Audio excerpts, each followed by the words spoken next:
खरेदी केंद्र सुरू संपूर्ण जिल्हा दुष्काळ संपूर्ण जिल्हा दुष्काळ शेतकऱ्यांना कर्जमाफी शेतकऱ्यांना कर्जमाफी। जळगाव जिल्ह्यामध्ये काल परवा जी बाधित तालुक्यांची यादी जाहीर झाली त्या यादीमध्ये जळगाव जिल्ह्यातील 4च तालुके घेण्यात आले। हा जो पाऊस पडला सप्टेंबर मध्ये हा जळगाव जिल्ह्यात आपल्या कृषी अधिकारी किंवा महसूल यंत्रणेचा जो GR आहे त्याच्यापेक्षा जास्त पाऊस पडलेला आहे।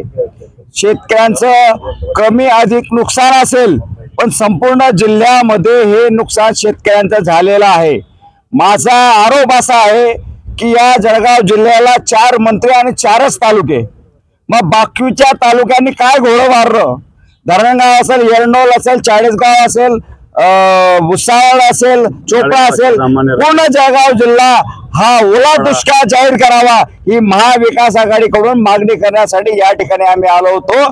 आणि जोपर्यंत पूर्ण जळगाव जिल्हा हा ओला दुष्काळ जाहीर होत नाही तोपर्यंत महाविकास आघाडी हा लढा चालूच ठेवणार आणि पुढील आंदोलन आम्ही रस्त्यावर उतरून करणार आहोत। आणि शेतकऱ्यांची अतिशय परिस्थिती खराब आहे। अद्यापही काही ठिकाणी तालुके जे आहे हे दुष्काळ जाहीर झालेले नाही। काय भूमिका? खरं म्हणजे 9 तारखेचा कालचा GR शासनाने काढला आणि जळगाव जिल्ह्यातला शेतकरी गर्भगळीत झाला। 15 पैकी फक्त 4 तालुके घेतले, 11 तालुके त्या ठिकाणी वगळण्यात आले।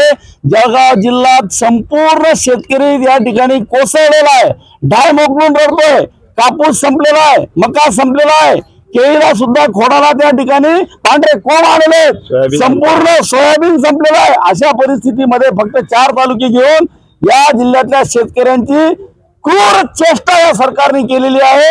येत्या 2 दिवसाच्या आत जर यांनी ते पूर्ण राहिलेले 11 तालुके जाहीर केले नाही तर या मंत्र्यांना जिल्हा बंदी, सरकारच्या प्रत्येक प्रतिनिधीला जिल्हा बंदी असं ठोस आंदोलन महाविकास आघाडीच्या तर्फे जळगाव जिल्ह्यामध्ये होईल। दिवाळी सुद्धा करायची की नाही करायची अशा परिस्थितीमध्ये शेतकरी आहे, आम्ही शेतकऱ्यांसमोर आहेत आणि हा जनाक्रोश या ठिकाणी सरकारला जर कळत नसेल तर यातून होणाऱ्या नुकसानी सरकार जबाबदार राहील।